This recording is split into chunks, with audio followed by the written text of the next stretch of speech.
इस वक्त भारत के दो पड़ोसी देश बर्बादी की कगार पर हैं, या कहें लगभग डूब ही चुके हैं। दोनों ही देशों में सरकार बुरी तरह से विफल रही है और अब काम करने की स्थिति में नहीं है। ये देश है पाकिस्तान और श्रीलंका। दोनों ही देशों की बर्बादी में सबसे बड़ा हाथ चीन का है। भारत ने कई मौकों पर पाकिस्तान और श्रीलंका को चेतावनी भी दी थी, लेकिन वो माने नहीं और अब भुगत रहे हैं। पाकिस्तान और श्रीलंका की ये हालत देखकर अब नेपाल भी चौकन्ना हो गया है। हाल ही में नेपाल के प्रधानमंत्री भारत पहुंचे और उन्होंने आगे की रणनीति पर पीएम मोदी से बात की। बहरहाल आपको बता दें कि पाकिस्तान के हालात में सुधार की उम्मीद तो अब ना के बराबर है, लेकिन श्रीलंका और नेपाल को आखिरी उम्मीद भारत से ही है। आपको बता दें कि श्रीलंका अपने इतिहास के सबसे बुरे आर्थिक संकट से गुजर रहा है।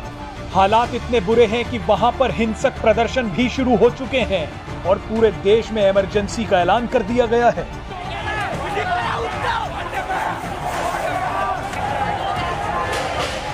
स्थिति इतनी गंभीर है कि श्रीलंका के केंद्रीय मंत्रिमंडल को इस्तीफा तक देना पड़ गया। श्रीलंका में जो कुछ हो रहा है उससे बाकी देशों की आंखें खुल जानी चाहिए।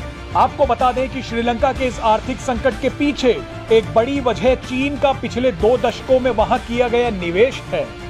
चीन ने श्रीलंका में खूब कर्ज बांटा, जिसकी भरपाई अब श्रीलंका नहीं कर पा रहा।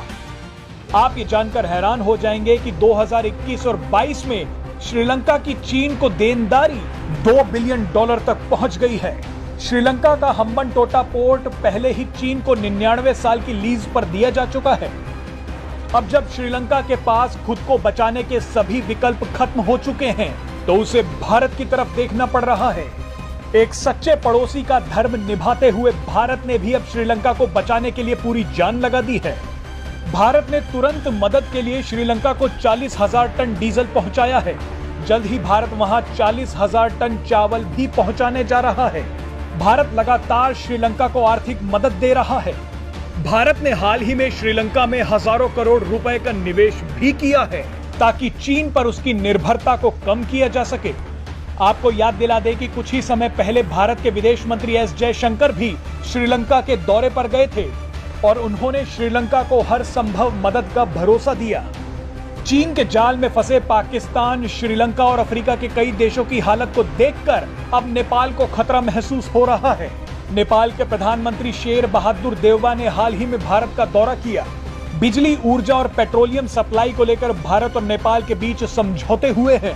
नेपाल ने अब अचानक चीन के बजाय भारत पर भरोसा करना शुरू कर दिया है। नेपाल अब चाहता है कि वहां भारत की भागीदारी और भी बढ़ जाए। आपको बता दें कि नेपाल के प्रधानमंत्री से मुलाकात करने के बाद पीएम मोदी ने एक बड़ी बात कही। पीएम मोदी ने कहा कि भारत और नेपाल की दोस्ती, आपसी संबंध और संस्कृति प्राचीन काल से जुड़े हुए हैं। अनादि काल से हम एक दूसरे के सुख और दुख के साथी हैं। आपको बता दें कि भारत इस वक्त दुनिया के केंद्र बिंदु में है। दुनिया के कई बड़े देश भारत की तरफ उम्मीद लगाए देख रहे हैं। चाहे रूस हो या यूक्रेन, यूरोपीय देश हो या श्रीलंका, सभी को भारत से ही उम्मीद है।